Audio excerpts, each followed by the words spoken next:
So this is Colorado Dragon Boat Film Festival Q&A with the makers of Far East, Deep South, Larissa Lam and Baldwin Chu. My name is Josie Chang-Order. I am at History Colorado Center, and I'm so excited to be here with you this afternoon. I'm going to try really hard not to be like Edwin and just keep saying things are really cool. I can't promise, because it's just a really, really cool story. And I'm so happy to be with you to talk about this film and your experiences making it. So yeah, I think we can just get right to some of these questions that we talked about. So the first one I really wanted to know is what did you know about Chinese American history before you started on this project? Because in the film, Edwin talks about hearing about railroad workers, learning about California a little bit, but what else did you learn in school about our history? That's pretty much it. Actually, I didn't even really learn that much about the railroad workers or even the gold miners. I heard that from my dad. So as far as school, I remember it being a sidebar, like in our textbooks, and it's like, oh, when we were learning about the Transcontinental Railroad and its importance, like, oh yeah, by the way, Irish worked on them and all these groups, and like, yeah, some Chinese worked on it, and that was kind of the extent of it. And of course, the gold rush, being from California, that is kind of a major, chapter. But again, everything was kind of like a sidebar. We learned about Japanese internment, and that's the extent of Asian American history that in terms of when we were growing up. Yeah, unfortunately, I didn't really get that though. I mean, most of it was from my dad, and it was basically just what we just talked about, railroads and. So you're saying I learned more than you did. You did learn more. By the way, we're married, in case people don't know that. We should probably. You don't see me in the movie. You don't see me in the movie. Like, if you watch really closely, you can maybe catch a glimpse of me walking by a shot or in the back of a van or something. But yeah, I'm actually married to him. I did start to slowly put that sort of together, and then after you said in the email, I was like, oh, okay, well, that's great that you'll both be here, and we don't have to worry about multiple people trying to get in on this call. So the fact that you made this film together, when did you start to think about making this documentary about this history and the discoveries that you were making?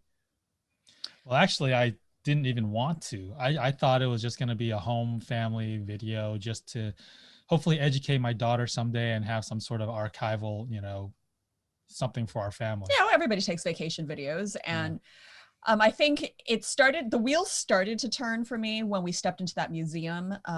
And especially after we found the Bible and then the series of events that people saw on our first trip, which were just remarkable. I knew nothing about the Chinese in Mississippi. And I was like, what? There was a huge population here and we didn't learn about this in school. Plus with all the amazing personal revelations, I was like, wow, I want other people to see this. I wish other people were here with me. And so that was kind of the impetus for doing the film.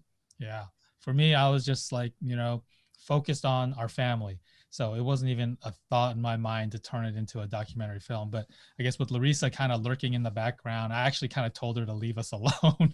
I was like, hey, just keep our daughter away from us. We're trying to figure some things out here. And I guess maybe that perspective led her to see something bigger than what we could see, because we were so entrenched into the moments of just trying to figure things out.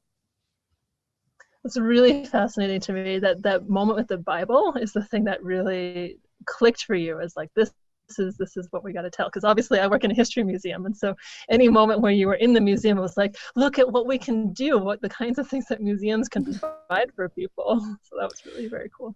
Yeah, and that's kind of a byproduct that we didn't really expect, because we hear that from all archivists and curators. They're just like, this is the type of thing. And Emily Jones, when she's done some Q&As with us in the past, she's a curator of that museum, and she's like, this is what this is what I've lived for. This is the moment every museum curator is like, this is why we do what we do, because something magical can happen.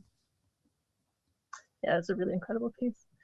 You both mentioned growing up in California, being in San Francisco, and so as a fellow diaspora kid, I was really curious, did you feel like you had a connection to Chinese cultural heritage growing up, not knowing Chinese American history, but the sort of cultural, the heritage kind of piece? I mean, in San Francisco, it was a lot easier than after we moved to Sacramento, which is probably why we kept on visiting San Francisco even after we moved. In San Francisco, I felt pretty normal. I felt like it wasn't difficult for me to be Chinese American. It wasn't, it was very easy for me to make friends. I didn't really deal with too much. I can't really think of too much racism when I was in San Francisco, just because a lot of my schoolmates were Chinese. I went to a Chinese daycare. I learned Chinese after school. I went to a Chinese church in Chinatown. So it was pretty easy being Chinese. I think after I moved to Sacramento, it was definitely harder.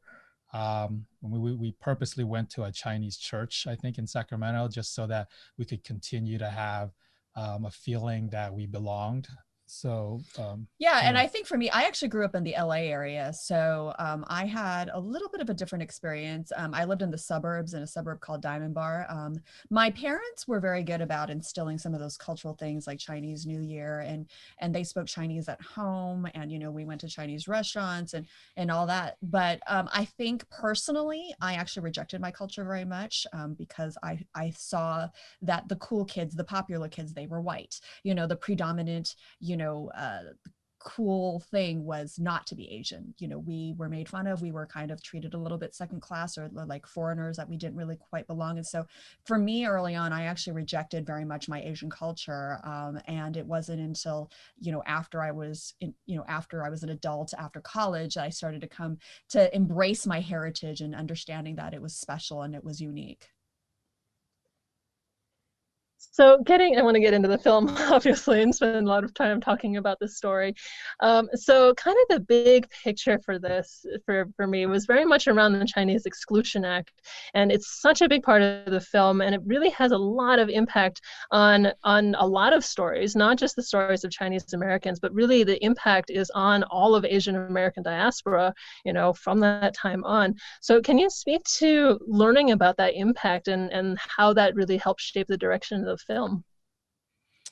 Well, even right before we went to Mississippi, I still didn't really know much about the Chinese Exclusion Act. It was probably just about a year or two before our first trip to Mississippi that I started really engaging with more of the Chinese and Asian American community groups that started and learning about the history. And at that point, I only thought of the Chinese Exclusion Act as something that happened a long time ago and didn't really relate to me anymore because we're no longer in that era. It wasn't until after, we arrived in Mississippi and then learned about the impact of the Chinese Exclusion Act that it really set in as to be a little bit more personal, to be like, oh, this isn't just some weird law that was in existence a long time ago. It actually affected people like us. There's a reason why our families were separated for generations. Well, and honestly, we didn't even know that in Mississippi. I mean, we saw it in the museum and it was just something to point out, but it wasn't until we went to the National Archives, which you see at the end of the film, that we truly understood the impact of the family. Because I think that was what was hard for Baldwin and his family, especially his dad, is asking, like, why were they separated? Why couldn't his dad come to the country? Why couldn't his mom come to his grandmother come to the country? Why couldn't the rest of the family come to the country?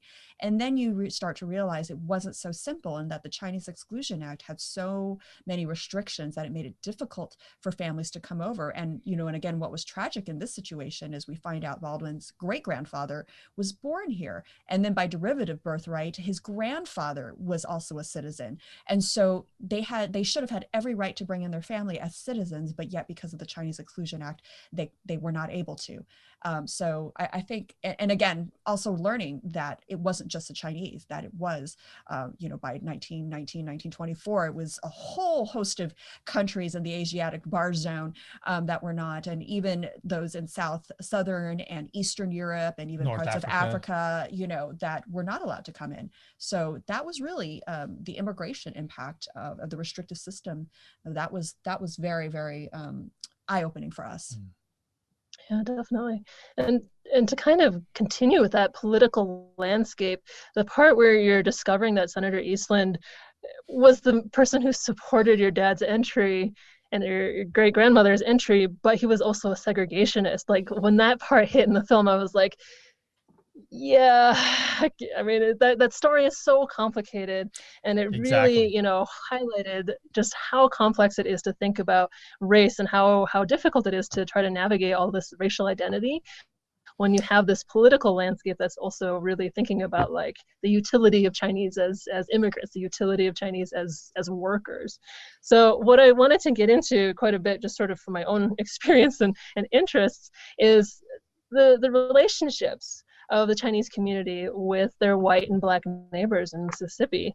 Especially like as we're going through the story, when your grandfather's store turns out to have been in a black neighborhood, I was like, oh, I mean, that clicks for me in my personal experience. My sister lives in Detroit. But then it's also speaking about the fact that there were white customers and white friends. And so I was really curious about those relationships between the groups in those towns. Yeah, I mean, the Chinese really were stuck between black and white. They were like kind of like that bridge, you know, they weren't white, they weren't black, but they definitely were seen as different. And depending on what time period, they were viewed as more black, you know, or more white, you know, than other people. And certainly in the earlier days and, you know, pre 1950s, you know, pre 1940s, they were very much in the colored category, and which you see a lot of that portrayed in our film, which is the main time period that we're talking about. I think one thing that you mentioned is the Black relationship, which when we went to go venture and to try to find people to interview who were, you know, accustomed to going to Chinese stores, because we heard the majority of Chinese grocery stores were in Black neighborhoods because the Chinese also could not live in white neighborhoods. And they also needed a customer base. And, you know, a lot of the Blacks could not shop comfortably in a white store or if at all. And so this was an opportunity for both communities to be to be relying on one another. And we were surprised because we know the lens, especially I grew up in LA. So, you know, I know about the historical, even present day tensions between the Black community and the Asian communities. And so we were kind of scared to ask the questions, but we thought we owed it to ourselves to find out that history. And we were pleasantly surprised that the relationships back then, when they were both in the same neighborhoods, was very, very different, that there was a mutual respect for one another, probably because they were both in the same boat. And so that was definitely eye-opening as well. It was interesting because when we showed up there, I mean, initially when we got to Mississippi, we thought, oh, they're gonna call us out for being Chinese or Asian or something, right? And when we got there, they did call us out, but it wasn't because we were Asian, it was because we were from California. And so because they are used to seeing you know, this face is normal. And so even when we went into Pace and met with the Black community, and even one of the trips when we finally went back, they had a big giant festival over there, and it was the entire town, which is predominantly Black, was all out. Basically every single member of that city was having a party. And we walked in there and we were like, nobody looked at us funny. I mean, they noticed we were not from the town, but we were accepted. They grabbed us, brought us on stage, introduced us to everybody.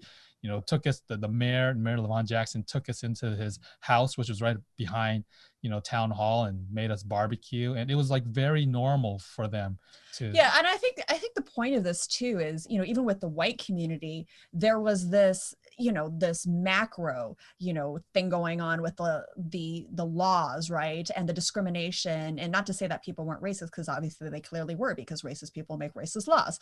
But at the same time, on a one-on-one scale, you know, of course, everybody, you know, white there was in the system that was complicit to it. But at the same time, on a one-on-one human scale, you hear some of these white customers too that walked into Baldwin's grandfather's store, and they had, you know, great relationships with that.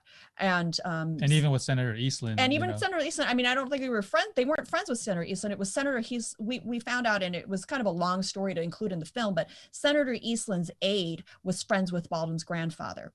And that's why I think he was able to pull that favor, you know, and that's how it works today too. Because even though Senator Eastland was a staunch segregationalist, and we've heard from many historians, he was also very anti-immigration, somehow he signed that bill for Baldwin's father to be able to come into grandfather. No, it was your father. Oh, if I'm a father, to come in. Yeah. For your father to be able to come into the country. Yeah, and that goes to the one-on-one relationship that your grandfather made with his aide to be able to make that happen. And so there's that level on the personal level, and then there's obviously the policy level, and it's very complicated. But we hope that if people emphasize the one-on-one personalization and humanization of our stories and relationships, that we can affect positive change and positive relationships in that regard. Yeah, that's so fascinating. That's a really cool, there we go. There's that really cool detail of thinking about like, what are all the connections that lead to these things happening, and that one-on-one relationship is so important. And you kind of mentioned one of the other questions I had about the white community and how they related to having Casey Liu, as a part of the community.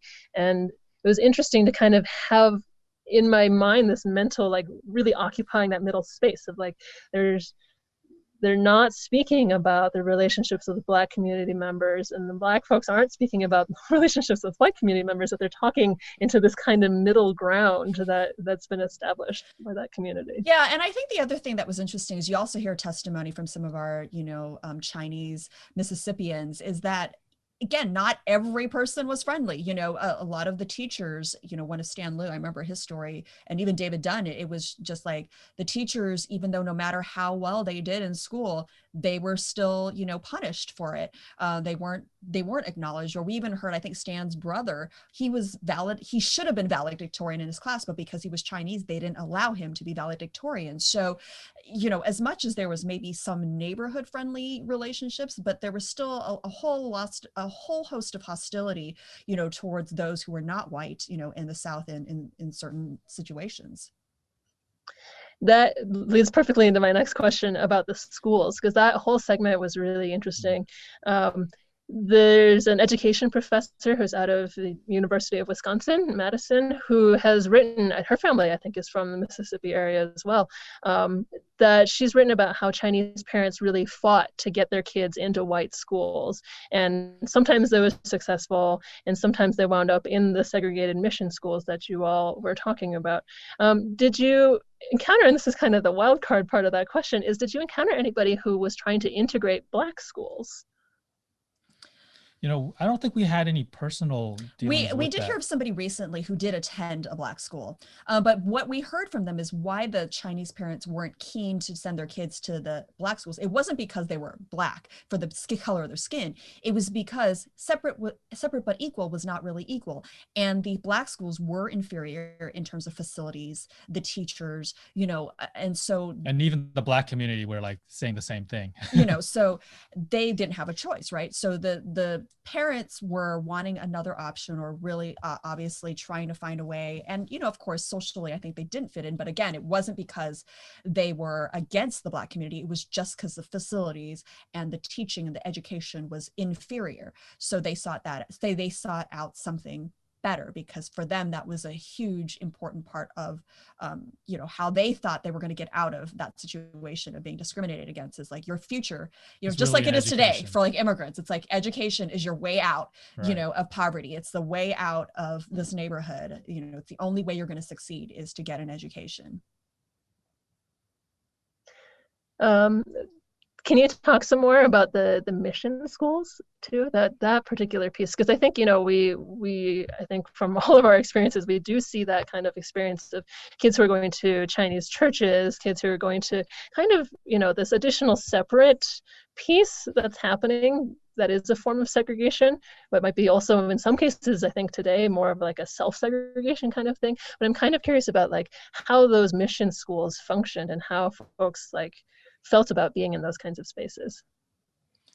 Yeah, I think most of the interviews and the comments we got were really positive about it. Basically, the church saw a need, because I think we don't go into too much in our film, but like there's a Lum versus Rice case that predates the Brown versus Board of Education, and where the Chinese did fight to get into the public schools and the white schools specifically, and they lost.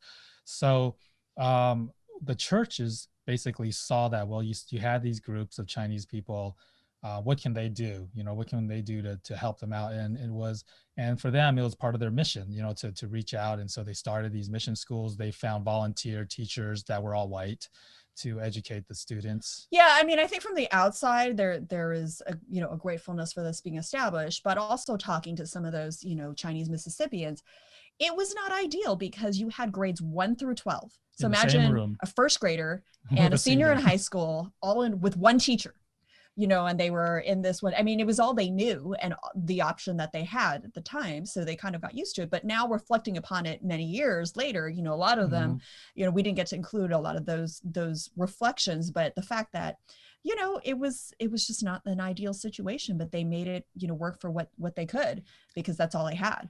It also granted them an outlet for social outings because, we're talking about San Francisco earlier and how we felt more comfortable because all the Chinese were together. Well, this was the Mississippi Delta.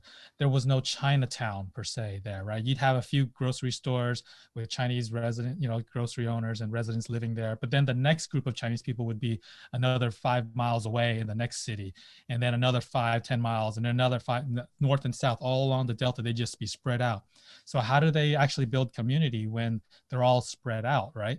And the churches allowed them to use their facilities as social gathering halls. That's how they were able to, eventually get married and have ceremonies. They were able to use those facilities, and it gave that early Chinese community a place for them to socially gather. Yeah, because I mean, again, it's even though they may have been friendly with the customers in their store, they weren't necessarily hanging out, with the white people. They weren't necessarily feeling comfortable necessarily hanging out with the Black, community, because everybody was kind of in their own little silo. But they did interact, on a daily basis in the grocery stores. In those types of settings, but the Chinese were very much thrown together because they didn't belong in either camp. You mentioned that they were kind of strung out all along the Delta. Did folks talk about why they kind of wound up where they did?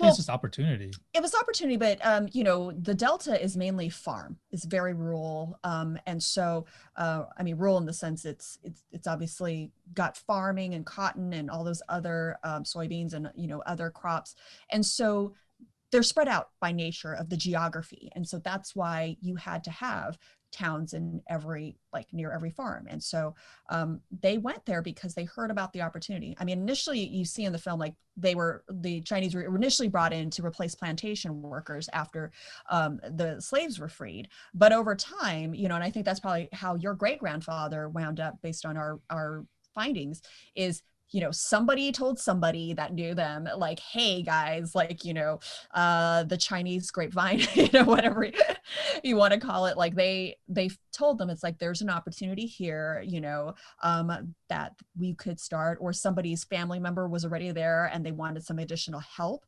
And so they said, come on over here, help us in our store. Because it was arduous hours. They worked pretty much 24/7 in those stores.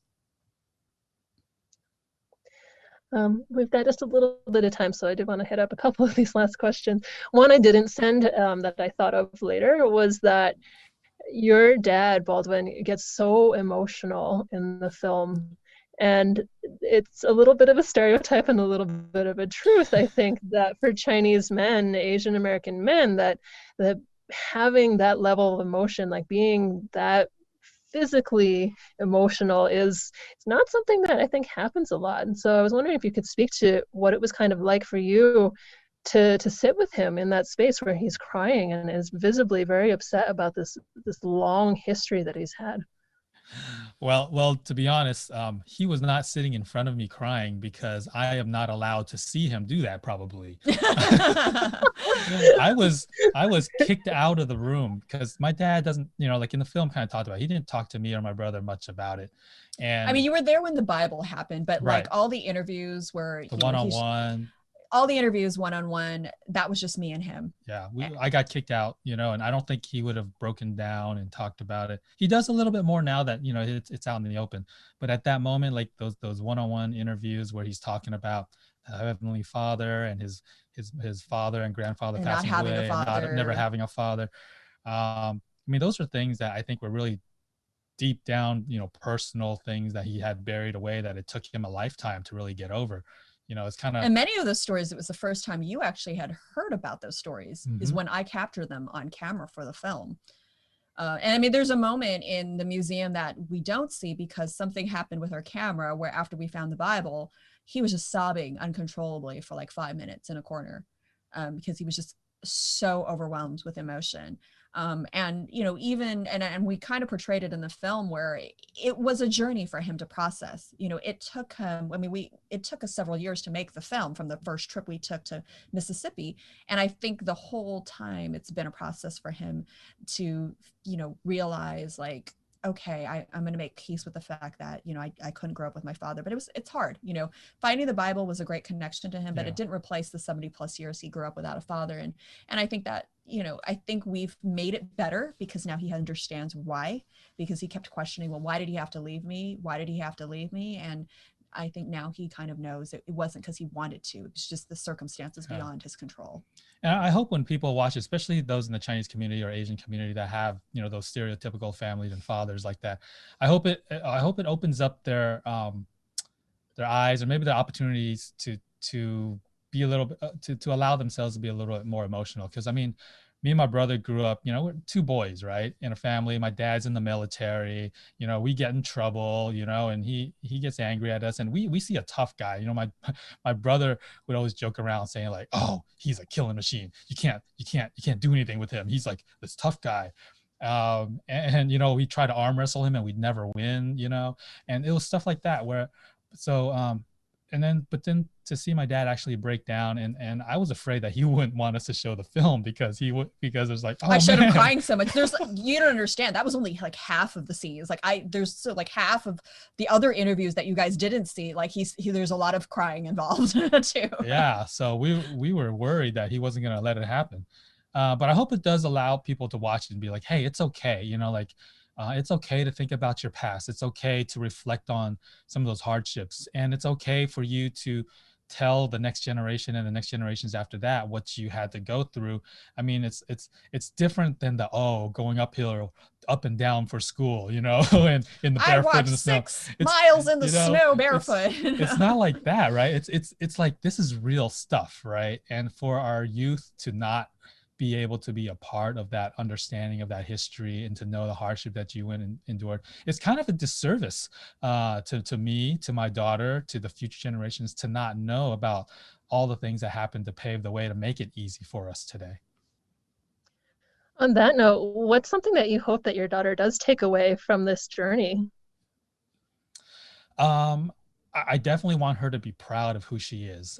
We live in a unique country that is full of people from everywhere, yet we can all still be American. So I don't want her to grow up, you know, questioning who she is. You know, am I American? Am I Chinese? Am I Chinese enough? Am I American enough? And she doesn't have to abandon the Chinese side to be fully embraced as an American, you know, as well. And I think that's what a lot of us that are Asian American have struggled. And it's been, you know, we hope we conveyed it a little bit more through this film, but we know we have all these discussions and that it's a unique position to be in. So we want her to be proud of her heritage, yet at the same time understand she belongs very much in this country. She is 6 generations in America. So she's quote unquote as American or even more American than someone else that doesn't maybe look like her.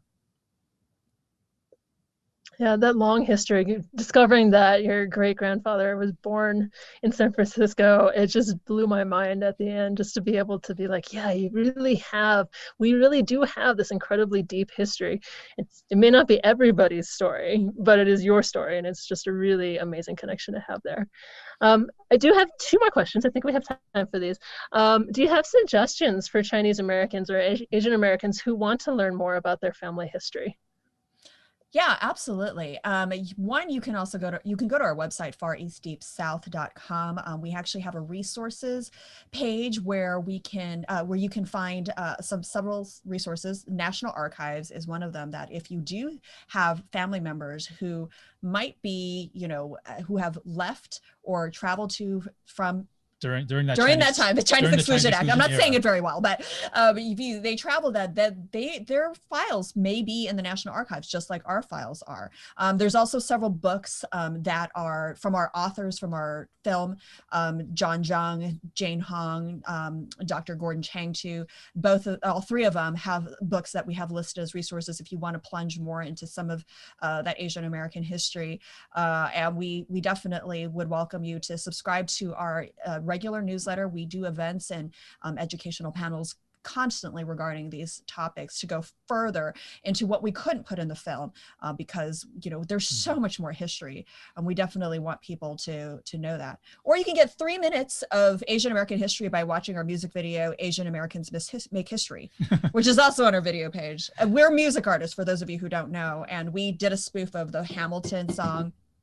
We did a spoof of the Hamilton song, the Schuyler Sisters, and it's all about Asian American history. Everything about Asian American history in 3 minutes through hip hop. But a simpler way also is just start talking to your parents, your grandparents. If you guys are older, you know, talk to your kids. Just start that dialogue. That's the first thing you have to do, you know, and hopefully those will lead into deeper conversations that'll take you to all those resources that Larissa was talking about.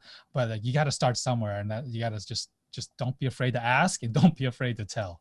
But what's next for the film and for your family's story?